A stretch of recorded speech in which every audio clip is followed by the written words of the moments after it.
강훈식 사퇴, 명대 박.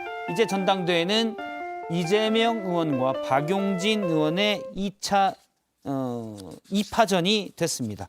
이 얘기를 좀 해볼 텐데 먼저 강훈식 의원이 사퇴하면서 한 얘기 들어보도록 하겠습니다. 저는 오늘 당대표를 향한 도전을 멈춥니다. 이번 전당대회는 제게 부끄러움과 두려움을 이겨내기 위한 과정이었습니다. 자세를 고추 세우고 다시 가슴 뛰는 민주당을 만드는 당대표가 되고 싶었습니다. 이제 그 과제를 두 후보께 맡기고 저는 다시 한 명의 구성원으로 돌아가 새로운 길을 찾아보겠습니다. 예, 일단 더불어민주당 전당대회가 뭐 거의 어대명을 넘어 확대명 아니냐 막 굳어지는 모습이었는데 강훈식 의원이 사퇴하면서 일단 2파전이 됐습니다. 먼저 여쭤보면 어대명이 흔들릴까요? 어떻게 보십니까? 흔들릴까요?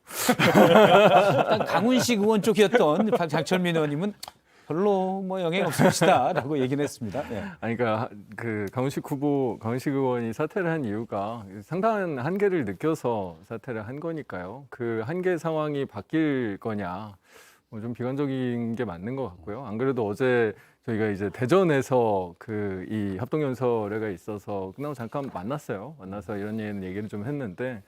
지금 당내의 상황 속에서 뭔가 약간 제3공간, 좀 새로운 대안의 길을 모색하고 싶었었는데 이제 그런 부분들이 이제 굉장히 큰 어려움을 겪고 있고 또 당내에서 그게 단일화가 될지 아니면 또 다른 이런 그 박용진 의원의 가능성이나 이런 부분들에 대해서 또 응원하고 있는 목소리들도 있고 하니까 여기에서는 계속 이제 끝까지 하는 거는 오히려 내 욕심만 차리는 게 아니냐라는 이야기를 하더라고요. 그래서 이 사태의 마음을 많이 기울었구나라고 생각이 들었었고 그런 지금 당내에 상당히 뭔가 다양한 가능성의 공간들이 굉장히 질식해 있는 상황 자체는 확실하게 저도 체감하고 있으니까요. 그건 확실한 것 같고 그거를 극복하는 게 어떻게 보면 어대명을 흔드는 것보다 저한테는 훨씬 중요한 일처럼 느껴집니다. 예. 근데 이게 좀 이상하잖아요.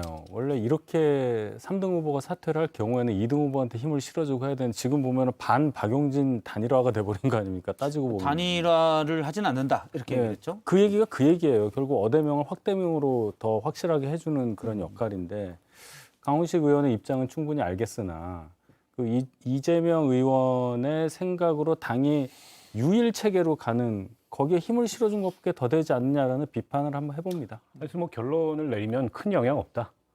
뭐 어대명이 됐든 확대명이 됐든 이 지금 선거 과정에 어떤 변수가 되긴 어렵고 다만 이제 어제까지는 강훈식 의원은 필수적으로 뛰었어야 되죠. 본인이 충청권 출신이기 때문에 충청권 당원 경선도 나오기 전에 저조하다고 주저앉으면 선거에 출마한 의미 자체가 없어지는 거니까.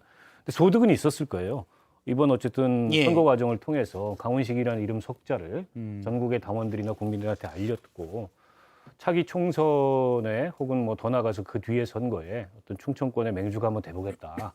이제 이런 본인이 꿈을 가질 수 있는 기반은 마련했다 이렇게 평가하지 않을까 싶어요. 근데 저는 그러니까 대표 선거에는 영향을 안 줄 것 같은데 최고위원 선거에는 좀 영향을 줄 수도 있다고 봐요. 그러니까 왜냐하면 사실은 나는 비명이다라고 생각하시는 권리당원분들이 계실 거고 그러면은 이제 투표장에 나가서 투표도 하시고 하실 텐데 예를 들면 강훈식 의원을 투표를 하든 박용진 의원을 투표를 하든 완전히 이제는 확대명으로 돼버렸으니까 그 최고위원 중에서 비명을 표방하는 사람한테 던질 표도 이제는 사라지게 되는 것이거든요. 근데 지금 고민정 의원이 비명을 표방한 이후에 간당간당해졌어요. 원래는 되게 압도적으로 가다가 이게 흐름이 조금 굉장히 좀 미묘하게 좀 바뀌기 시작했거든요.